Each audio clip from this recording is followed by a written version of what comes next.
2 Kings chapter 4, 2 Kings chapter 4.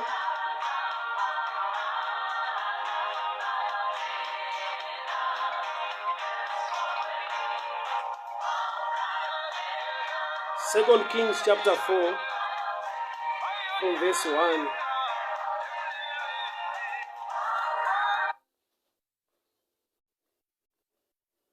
Second Kings chapter 4 from verse 1, and I'll read.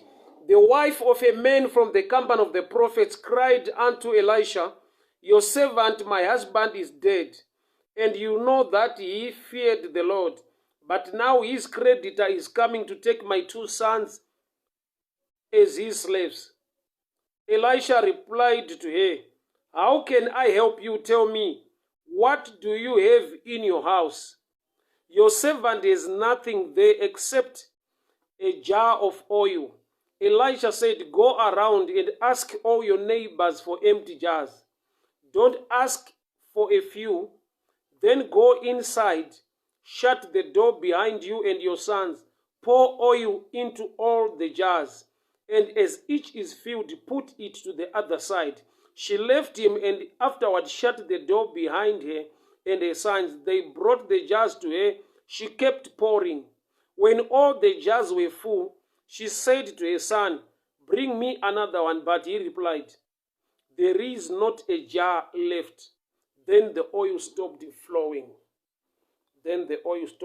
Father, we thank you for such a time. Speak to us, instruct us, empower us for the glory of your name.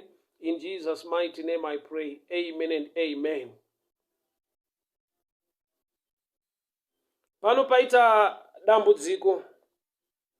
Mukadzi akasirwa dambudziko chikwereti.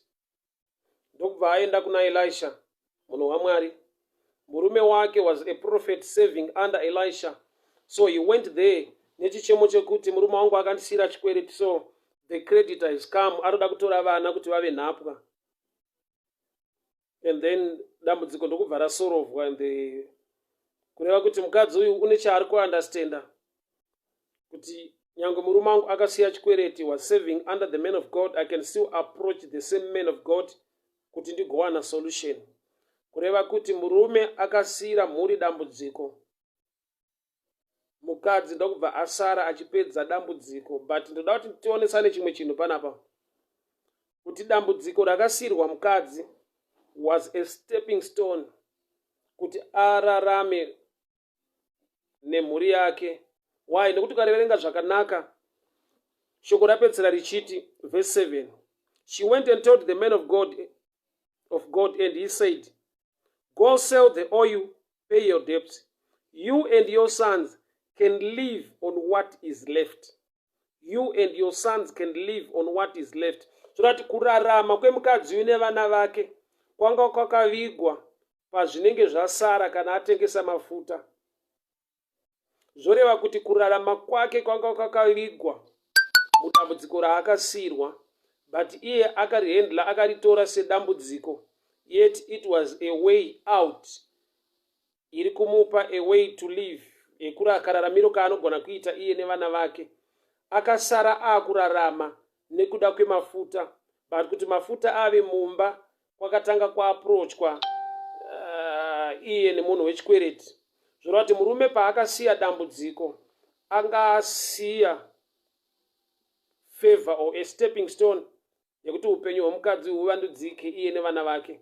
But iye at first wakaenda achinoloncha a complaint kuti munhu waMwari, murume wangu waitya Mwari zvikuru, but wakandisira chikwereti. Yet chikwereti chaakasirwa chiri kumutsa imwe favor iri mukati memba yake yaanofanirwa kudiscover. Mafuta ari mumba make. Okay, let me preach it this way. So mukadzi wakaenda kuna Elisha, murume wangu waitya Mwari zvikuru, but ona yakandisira chikwereti. Elisha ndokubva amuti, iwewe manje chienda unokumbira zvitini. Go and borrow vessels, not few. Don't ask for a few. Enda unokumbira zvitini zvakawanda musociety kana mucommunity yaunogara. Go around and ask all your neighbors for empty jars. Mukadzi paakaenda muneighborhood yake akanowana ma-empty jars. It was also a sign kuti the community was dry, vanhu vanga vasisina mafuta musociety yaanogara. because ari kukumbira zvitini zvekuisira mafuta. Zvoreva kuti kuzviwana kwaakaita, it was a sign yekuti others are running dry. Iye akafirwa nemurume akasiyiwa aine mafuta mashoma. Ava vane varume vavo, but mafuta hapana. They are dry. Varume variko, mafuta hapana. Uyu murume hakuna, but mafuta aripo. Nyangwe mafuta ake ari mashoma, but mafuta wayo was a stepping stone, was a solution kuupenyu hwake. Nokuti mukadzi uyu hatina kunzwa kuti aita business. Takangonzwa kuti akasiyirwa chikwereti. Zvoreva kuti paakazotengesa mafuta, akatanga kurarama neanga asara nezvasara. Zvoreva kuti nyaya yemafuta was a business riri hidden mukati memba yake, raitoda kuti ave nemurume anomusira dambudziko rinomupusha kuti adiscover kuti ane something chine value muupenyu hwake. There are times yekuti pressure pachayo inogona kukupusha to a level yekuti you discover imwe potential iri hidden mauri. There are things that are hidden muupenyu hwemunhu zvaasingagone kudiscover kana ari mucomfort zone. I know munhu wese anoda kurarama ine comfort zone, ine environment inomufadza inoita kuti adzirwe, but there are times yekuti the comfort zone actually is an attack against your life. Kuda kuti the attack is something good chirikuda kuburitsa the potential of the blessing hidden in you. Kuda kuti chinhu ichocho pressure iyo ikasauya, unorarama mucomfort zone muupenyu hwakajairika zvawakangojaira, yet there is something better and greater in you chausingagone kudiscover kana pasina that pressure. So murume uyu paakasiyira mukadzi wake chikwereti, haana kumusiyira dambudziko, akamusiyira a platform way to start kuti apedze dambudziko rake. That's why paakaenda kuna Elisha munhu waMwari akatomuti iwo uchienda unokumbira, go and borrow. Kureva kuti kana murume akamusiyira chikwereti, mukadziwo ari kupedza chikwereti nekuenda kunokwereta musociety. In other words, Elisha ari kutoti murume wako paakakusiyira chikwereti, haana kunge atoita zvirong, anga atokusiyira pekuti utangire, nokuti newewo uchapinda futi musystem yekuzonokwereta kuti upere dambudziko rako. So mukadzi wakaapproachwa nemunhu akauya achiti ndiri kuda kutora vana vako vaviri kuti vave nhapwa, nekuti murume wako akafa aine mari yangu. Zvorati dai murume uyu asina kuuya achiti ndiri kuda kutora vana vako kuti dzive nhapwa, mukadzi uyu hapana paaienda kuna Elisha. Nokuti chakamupa kuenda kwaana Elisha was the coming of this man achida kutora vana senhapwa. Saka murume uyu akasauya mukadzi kwaElisha aende, ende akasaenda kwaElisha haagone kudiscover kuti mafuta ari mumba ane basa rekuchinja upenyu hwake. I've come to talk to somebody tonight. Muupenyu hwako mune mafuta arimo. Mafuta is a shadow picture of an anointing of the grace of God that is in you. Hauzvioni sometimes because zvinenge zvidiki. But I've come to tell you this, Mwari wakaviga zvinokosha kana kuti zvikuru muchinhu chaunogona kuona with a natural eye sechinhu chidiki. Zvinhu zvidiki zvinogona kunge zvakatakura zvinhu zvihombe muupenyu hwako, but zvinoda kuexpandwa. So mukadzi uyu wakaenda kuna Elisha nekuda kwechikwereti chiri kudiwa nemurume ari kuti ndinotora vana vako kuti dzive nhapwa. Mumba make mune mafuta arimo. That's why Elisha akati, ndingakubatsire sei? How can I help you? What do you have in your house? Your servant has nothing there at all, she said, except a little oil. Kureva kuti mukadzi uyu paari kutarisa mumba mese, chinhu chaagona kuona chishoma mafuta. Yeti mafuta mashoma ndo pane breakthrough yeupenyu hwake. Saka Elisha paanomuti go and borrow vessels and don't borrow few. Mukadzi ari kutichwa kuti pauri kuenda nawo kunotora zvinokumbira zvitini musociety, hausi kuzviita maringe mafuta ari mumba, uri kuzviita maringe the word or the instruction of the prophet. Kureva kuti mukadzi uyu this time uri kufamba maringe the word of the prophet. Hausi kuita zvinhu maringe what you see, but uri kuita maringe zvawanzwa achitaura, because we don't walk by sight, we walk by faith. Saka mukadzi uyu audzwa kuti go and borrow many vessels. Akatarisa mumba make mune mafuta mashoma. Saka Elisha ari kumutraina, ari kumuticha kuti ukada kuita maexploits in the kingdom of God, haisi nyaya yemaonero aunoita zvinhu, but inyaya yemanzwiro aunoita shoko raMwari, wotrusta simba raMwari kudarika situation yako. Saka enda unokumbira zvitini zvakawanda. Don't borrow a few. nyangwe wati you have little oil in a jar, but pano taakuda many jars kuti dzigone kuzadzwa ne1 jar rine mafuta mashoma. Ndikakutarisa you are the jar, ndiwe one jar riripo rine mafuta mashoma. But I have come to tell you this, you can make an impact in the society. Zvitini zvese zvemucommunity zvakazadzwa nechitini 1 changa chine mafuta mashoma, kureva kuti you carry the potential and the grace yekuita zvikuru, but ukazvitarisa wega from the natural perspective uri mudiki. Mika 5 verse 2 inobva yati Bethlehema Juda, nyangwe uri mudiki asi mauri muchaberekwa mambo. Kureva kuti kuva mudiki hakudinaye the greatness inofanirwa kubuda mauri. Kuva mudiki chinhu chakangovanzika nokuti Mwari vane chikuru chinogona kubuda mauri. So mukadzi ari kunzi go and borrow many vessels. Kureva kuti hausi kunokumbira mari ngezvauinazvo, uri kukumbira mari ngekutenda zvichaitika pamusoro pezvauinazvo. Zvauinazvo zvishoma zvidiki, but nekuti watenda kushoko raMwari, go and borrow many vessels. I want to show you a certain picture here. There are times ekuti tinofungidzira kuti kana tiri maKristu zviri munyika we ignore everything. But I've come to tell you this. There are things that can still carry value or that can help you zviri outside. Why? Nokuti nyangwe Elijah ari too anointed. Elijah ari a great man of God. Achida kutoperform a miracle, but he also trusts the neighbors. Handizive kuti my neighbors emukadzi ainamata here vaenda kuchechi here nekudii, but Elisha ati your miracle ine chekuita nezvitini zvakawanda, and zvitini zvakawanda uchazviwana kwete mumba mako but outside. Kureva kuti there are things we can learn from the world. Inzwaka, kune zvinhu zviri kunyika zvinogona kushanda muimba yaMwari for the better of the house of God. For example, like technology as I'm preaching now, it's a system yakadevelopwa nevanhu vane kufungawo kwakarongeka kuti kuve na Facebook and Instagram and whatsoever. So this system is like an empty jar.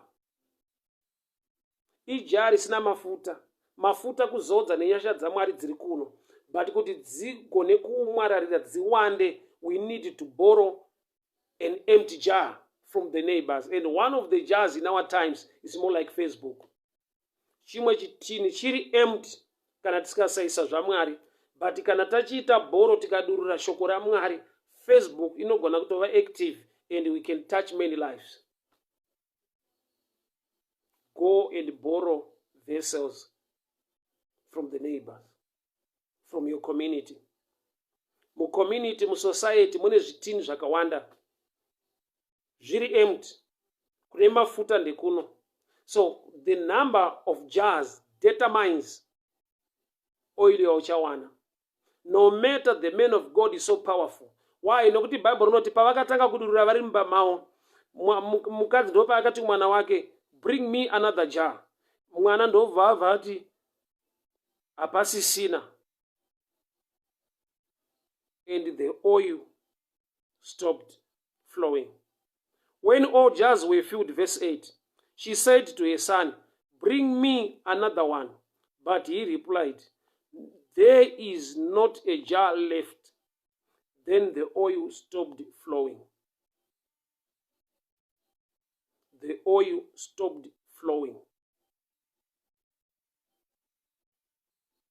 Hazvina kunzi the oil was finished, mafuta haana kupera, akamira kuerera.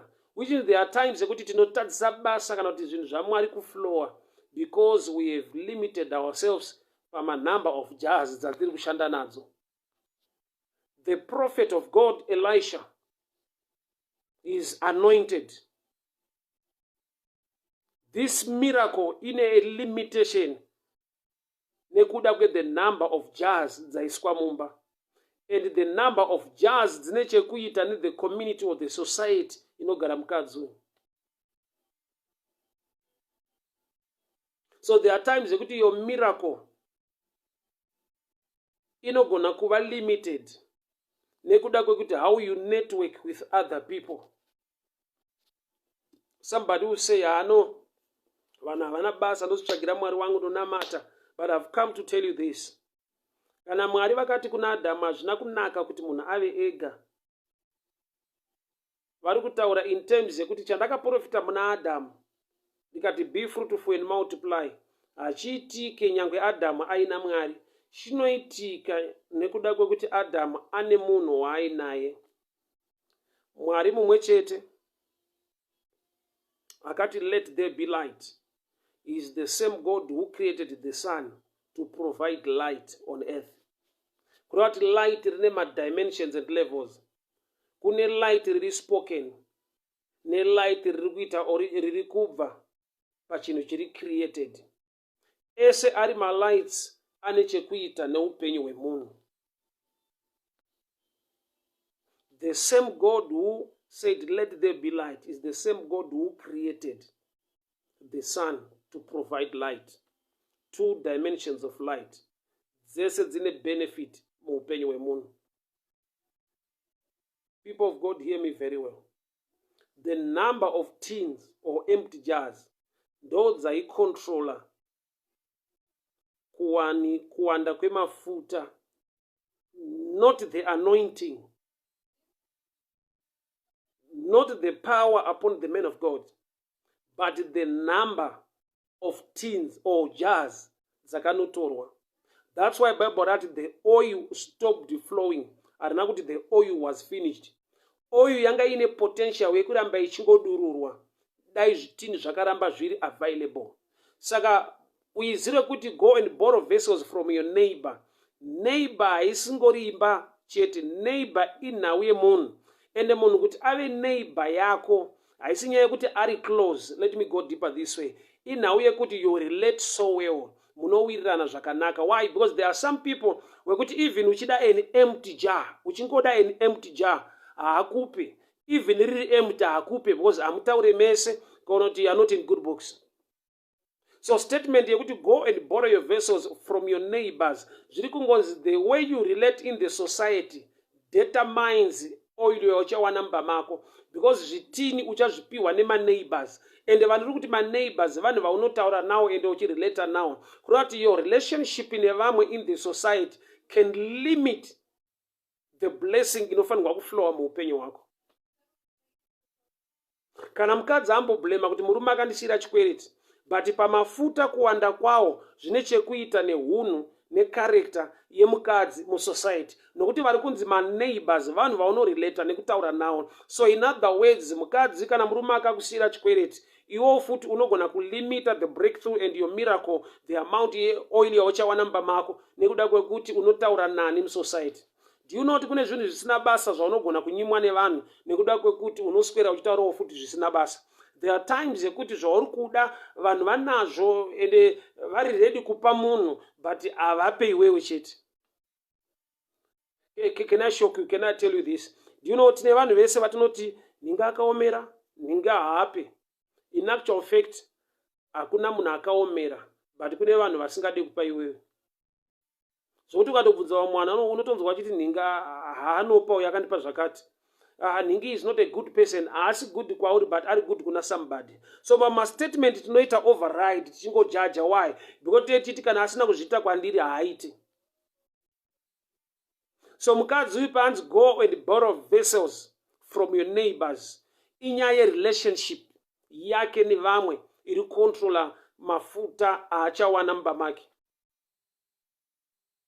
Mafuta ako mashoma but anogona kuwanda, but kuwanda kwawo ndokunge mumba mako mapinda zvitini, ende zvitini zvinopinda waenda kunotaura nema-neighbors ako. Zoreva kuti dzimwe nguva the community yaunogara kana iri diki watozvilimita. Ma-neighbors kana akanzi akawanda but kana usingataure navo,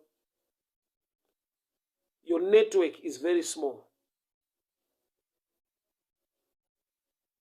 Network yako kana iri diki, relationship nevanhu musociety kana iri diki, inogona kulimita zvimwe zvinhu zvida kuitwa naMwari muupenyu.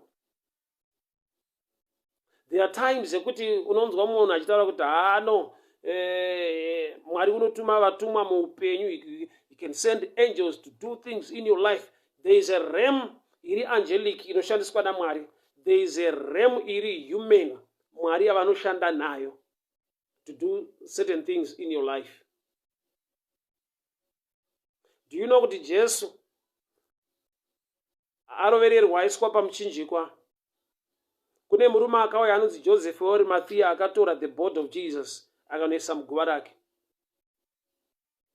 Burial yaJesu haina kuitwa nemadisciples. Vese vari 12 hakuna akauya kunze kwaJoseph weArimathea, ndiye akakumbira the body of Christ akaribvisa pacross akanoisa muguva rake. As much as we celebrate resurrection, let's look paburial. Haana kunge avigwa nechurch, haana kunge avigwa nemadisciples, but another man called Joseph of Arimathea. Kuda kuti Jesu anga aine a network iri so broad zvokuti even my disciples akana asina maresources are limited, but his network was so broad to a level yekuti somebody would offer his grave, somebody would take him from the cross. So kune zvinhu muupenyu zvekuti no matter the anointing is there and the prayers are so powerful, but guess what? The oil stopped flowing. Yet the oil riri kuflowa nesimba re-anointing, but anointing iri controlled, iri limited the number of jars. And majars ari kubva kuma neighbors. And chiri kunzi neighbor icharacter yako musociety inokupa the people to trust and help you. Handizivi kana ndichinzwika ipapa.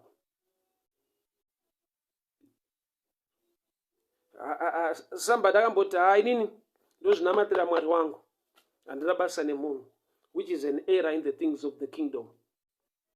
I know you cannot please everybody, but just be a good person in the society.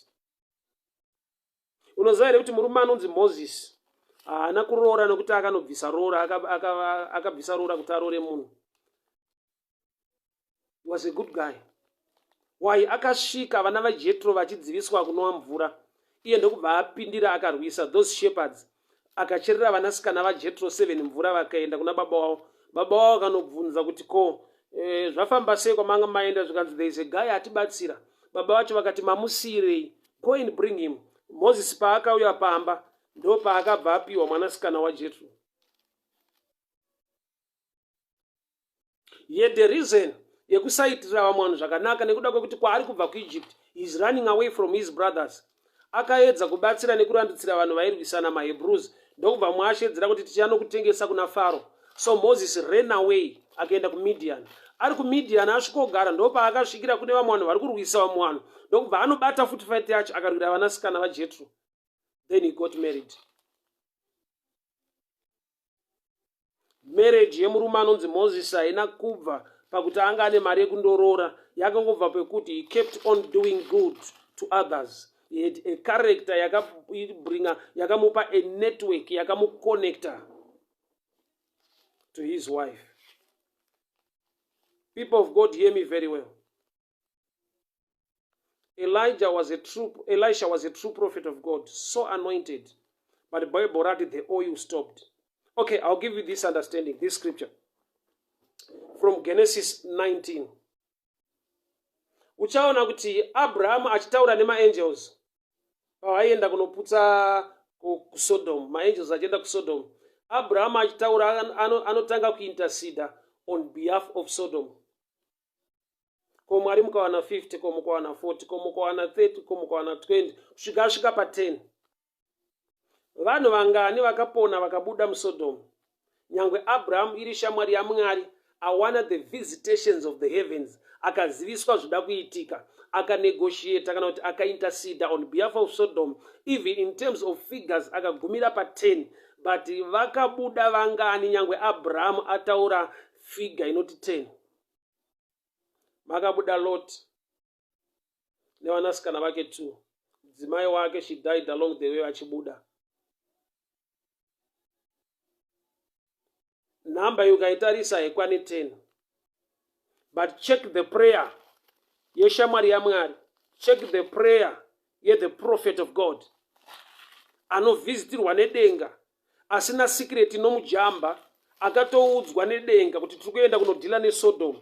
Iye akatanga kuintercede, akapinda muprayer ine chekuita nemafigures nemanumbers, but namba yakamentionwa naAbraham haisiriyo yakabuda.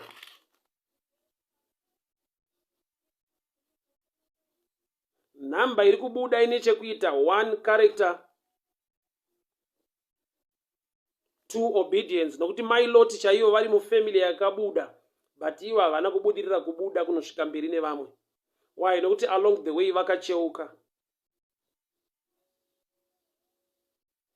Mudzimai waLot akacheuka akasara, but ari mumba makasvikira vatumwa. Kuti even mumba makasvikira vatumwa, obedience yako it's a demand yaunofanirwa kuva nayo. So Abraham akaita prayer, akaintercede. He prayed on behalf of Sodom to a level yekuti wakamenshena even numbers. He pleaded for Sodom. That's Genesis 18. Iyo Mwari pachawo vakati, shall I hide from Abraham what I'm about to do? And the Lord said, the outcry of Sodom and Gomorrah is so great, and their sin so grievous. So vachitaura naAbraham, Genesis 18 verse 26, the Lord said, if I find 50 righteous people in the city of Sodom, I will spare the whole place for their sake. Why Abraham angatanga unegotiator, interceding. Then Abraham spoke again.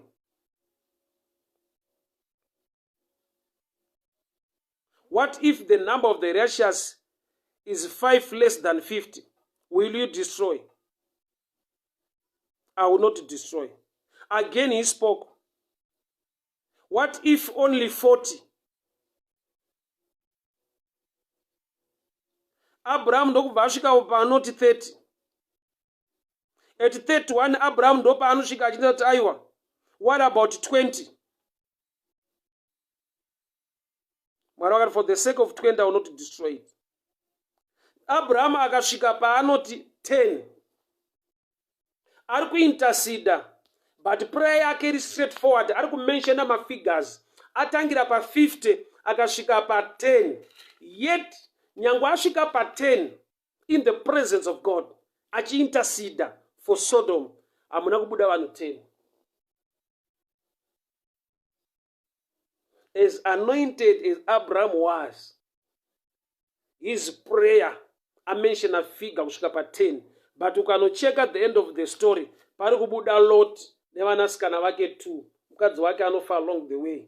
Number yakaitirwa prayer i 10, but 10 havakwane. Why? Because 10 havasi kubuda because of prayer. 10 vangatobuda kana vaita meet the requirement ipi, a good character number 1, or they belong to the family ya Lot, akanotora maangels vakaenda kumba. Uri kuona kuti namai Lot vari mumba munoponwa macho zvavo hazvina kuita musha. So it's not belonging to the right church or to the type of church yaunonzwa kuti kana uri muno zvinoita, kana uri muno zvinoita. Zvinoita uri muno kana uchiita zvinotaura shoko muno. Remember Jesu ane nguva yaanoti, vakoma vangu nehanzvadzi dzangu ndo vari muno vanoita zvinotaura shoko raMwari kana kuti kuda kwaBaba. So at a level zvinosvika pakuti it's not the type of church you belong to, but iwe wacho nokuti iwe pachako isu tiri temberi yaJehovha.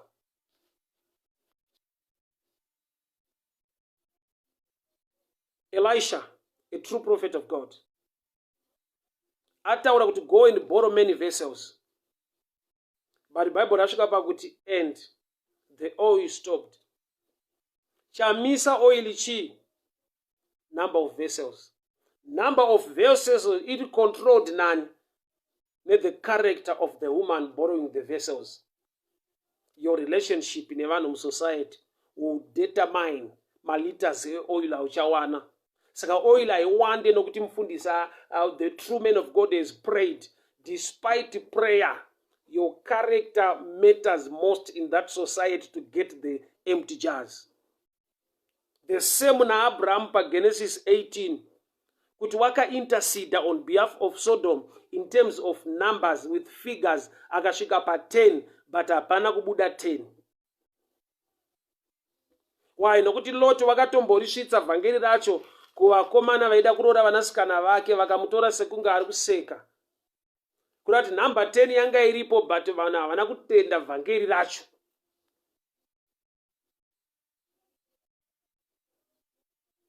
havana kuzvitenda, so havana kubuda.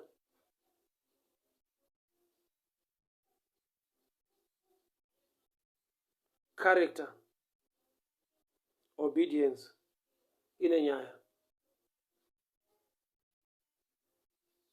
Character, obedience, zvine nyaya. Remember, even Judas was part of the team, but hati yake the love of money yaiva mahari yakamukonzera kunofa, iye akauya kuzofirwa naKristu. People of God, hear me very well. The prophet vadeclare kuti aiwa kumbira zvitini as many as possible. Andaitarisira kunzwa vhangeri rekuti zvitini zvapera. Aifanira kuwana zvakawandisa, but picture iri kuti mafuta haapere, mafuta anongomira. Chinoamisa zvitini hapana. Zvitini is capacity to believe or capacity to handle. But number yezvitini ndeyekutoita kukumbira. Zvoreva kuti uri kutoenda uchindotaura nevanhu. So the way you relate with others matters most. The oil stopped. Ipapo pandifadza, why? Because mafuta haana kupera, akangomira. Zvoreva kuti ukatsvaka zvimwe zvitini, ukaimprove your relations with people, ukava a good person in the society, you can actually cause the flow to begin. Because mafuta anenge anonzwa, nokuti vanhu vakakommunicate mumba, amai vakati kuvana ndipe chimwe chitini, mwana paka chitini hapana, the oil stopped. Mwana paakati kuna mai ake hapasisina chitini, the oil stopped. Which means the oil can also begin to flow. Ukaresearcha ukatsvaka zvimwe zvitini, the oil can begin to flow. Kune mafuta akamira muupenyu hwako. Akamira nekuda kwekuti zvitini hapana. Kwete nekuti the ability yekuflowa nekuwanda haisisipo. Ichiripo, simba raMwari riripo, but rinogona kumira. Kwete nekuti Mwari haasida kuita basa, but nokuti hapana pekuita basa napo. I'll take you to this scenario. Jesu paakafamba pamvura achienda towards the boat rine vadzidzi vake. Peter ndiye akati, Ishe, kana muri muitendere ndiuye. Jesu ndokubva amuti come. Jesu haana kuti ayo chibvai mauya mese. You are all my disciples, come. Jesu wakashanda nemunhu ari kuda the miracle, ane the trust and the faith yekuti zviri kuitwa naShe kana kuti Jesu ndoenda ikoko was only Peter. But unoona here kuti Jesu nyangwe ati kuna Peter come. Time yavakafamba naPeter vakanodzokera futi mubhoti, mune vanhu vasiri kutsika pamvura, but vari kufamba vari mubhoti.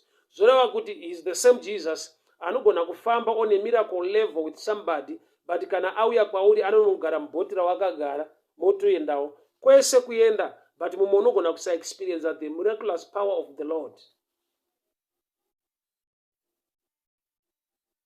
That's why I always joke this way, kuti hakuna church kusingaitwe mamiracles.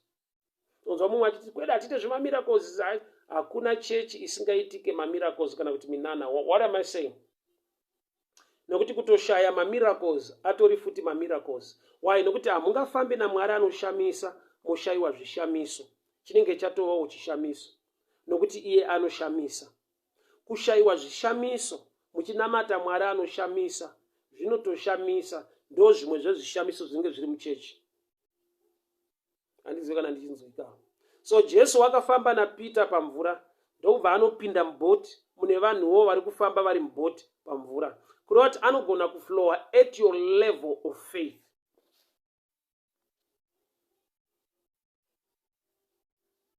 The oil stopped. Harina kuti the oil was finished. So which means ukaacquire zvimwe zvitini, ukatsvaka zvimwe zvitini, ukava good relationship nevamwe vanhu, vanokukandira chitini uri mumba imomo, mafuta akaerera futi. Aya mafuta haana tsika yekupera. Nyasha dzaMwari hadzipere, favor yaMwari haipere, but you can limit the flow of grace.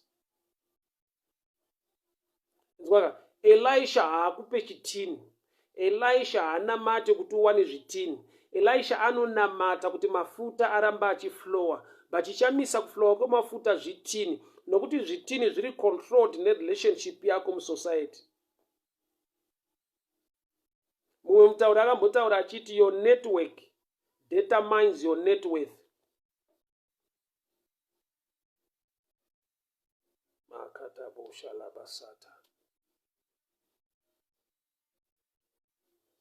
Abraham prayed. He interceded for Sodom. Akasvika pakuti Mwari mukawana 10. Mwari wakati, well, prayer yako ndainzwa 10. But vatumwa vapinda muSodom. Namba inokwana kuita 10 haina kukwana. Kusvika vatumwa havana kuti taakungoisa vanhu panhamba because zvanamatirwa. Prayer haina kuva effective. Why prayer yakatoshayiswa ueffective hwayo nekuda kwecharacter nebelief yevanhu vari musociety yeSodom neGomora.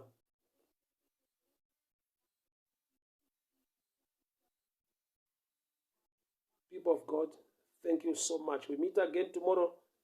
It's 12:30 zviyanaya. 12:30 tomorrow. Mwari wenyasha atirwire, Mwari wenyasha atigonese. Let me just pray. Father, we thank you for such a time and opportunity to hear your word. Tazvinzwa Mwari kuti mafuta haana kupera.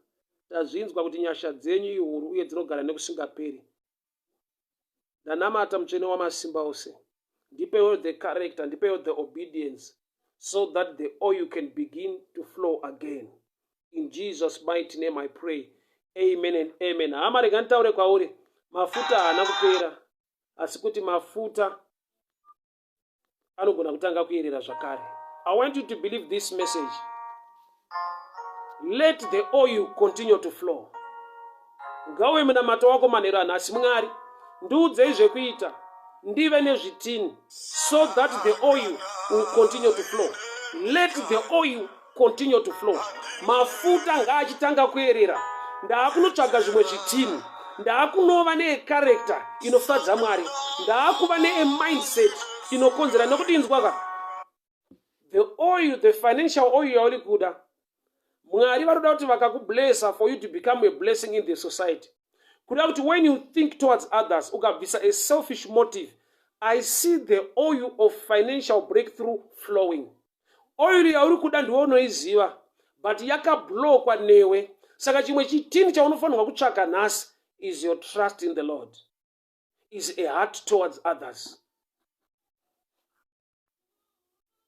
Munamato wangu nemunamato wako manheru anhasi, Mwari mafuta ngaayerere. Chese chakamisa mari dzangu ngachiregedzeko zvino. Chese chakamisa the flow of the blessing towards my life, Mwari wenyasha ndiwanireiwo nyasha. May the oil continue to flow. May the favor of the Lord continue to flow.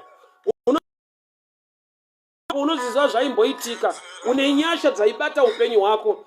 Nyasha idzodzo hadzina kupera, but zvitini ndo zvakashota. Ndinokutaura nyasha manheru anhasi. Zvitini ngazviwanikwe muupenyu hwako, and the oil must continue to flow. In the name that is above every name, in the mighty name of Jesus, may the oil continue to flow. In Jesus' mighty name. Mafuta ngaerere, mafuta ngaerere. Favor ngailokete upenyu hwako. Chese chakabata chikamisa mafuta. Ndauya kuzokutaura kuti mafuta haana kupera. Kune chakamisa mafuta. Handizive kupera kwezvitini here, kupera kwekutenda here, kupera kwerudo here. But I've come to challenge you. Let the oil begin to flow. Regedza mafuta achitanga kuyerera. Make an impact in the society. Mukadzi wakava a blessing to the society. Nokuti paakawana mafuta, guta rakatanga kuwanawo mafuta. Nokuti paakawana zvitini, it was a sign yekuti the community is dry. And you are an answer to community kwaunogara. You are an answer to society yaunogara. You are an answer to family yaunogara. Family yako iri dry. Business rako riri dry. Certain areas of your life are dry. And the little oil you have, dzinofanirwa kuflowa. But ngapawanike zvitini, capacity to believe. Ngapawanike zvitini, chimwe chitini chakashota muupenyu hwako is love. Hauna rudo, une bitterness wakatsondoroka muupenyu. but I want you to have love. Wanzwa nokuti ukava nerudo nevamwe ndaona Mwari vachidurura a blessing uchava a channel to bless somebody. Saka zvinongo zvitini zvako zvakashota. Sometimes chitini chakashota mauri irrespect. Sometimes chitini chakashota mayu it's honor. Sometimes chitini chakashota mauri is to work or to serve in the house of God. You know yourself very well. Kune zvinhu zvaimboflowa muupenyu hwako, kune zvinhu zvaitika muupenyu hwako, but nhasi uno hakuna mafuta ari kuerera. But I've come to tell you this, mafuta haana kupera. Bible rati the oil stopped. But ndinoziva kuti mafuta kana zvitini zviripo anokontinua kuflowa. May the oil continue to flow. You know the kind of a jar that is missing. Because if your jar of love is missing, love will not flow. Saka ndikuda kudena chinhu ichocho chakamisa mafuta muupenyu hwako. Mwari ngaakuratidze improve on that area, whether in terms of your character, in terms of your belief. May the jars be available now, and I assure you the oil will continue to flow. In Jesus' mighty name I pray. Amen and amen.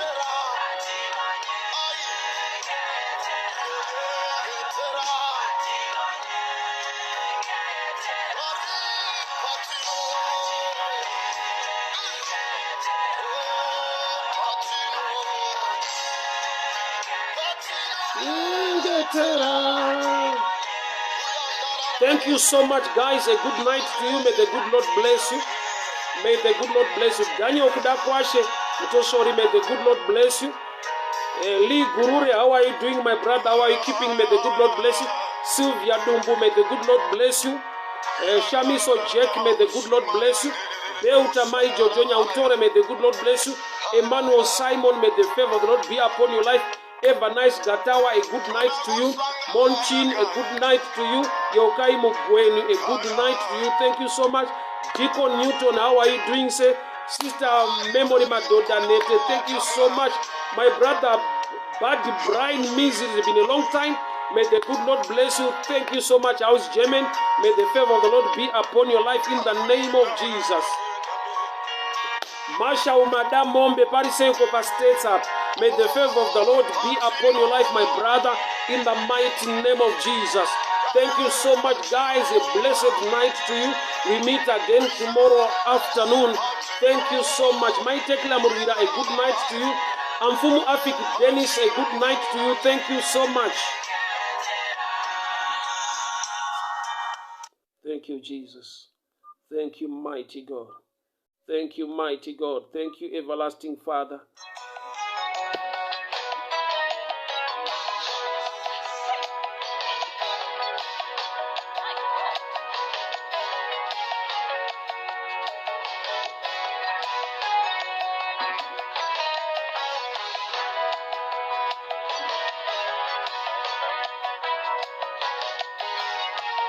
Puchi Pato, a good night to you. Mairu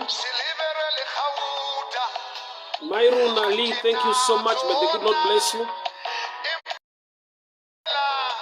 Small Zila, a good night to you over there in Deben. May the good Lord bless you.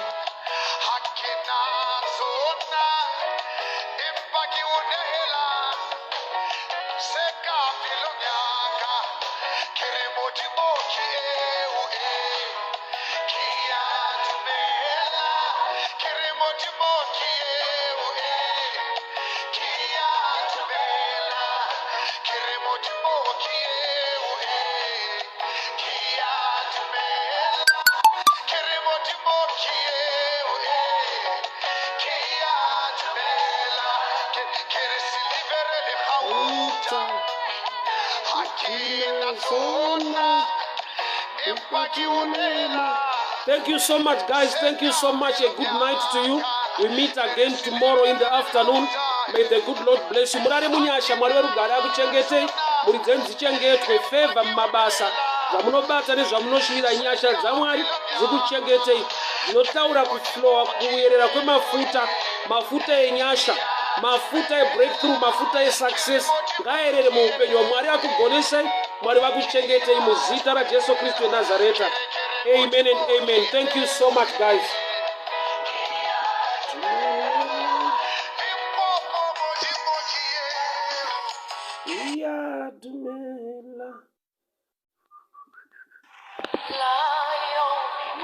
Judah. Melo Melody, a good night to you. Maria Boroma, a good night to you. Murare Munyasha, thank you so much, guys. May the good Lord bless you. Okay, bye-bye. Can we sing together? Lion of Judah.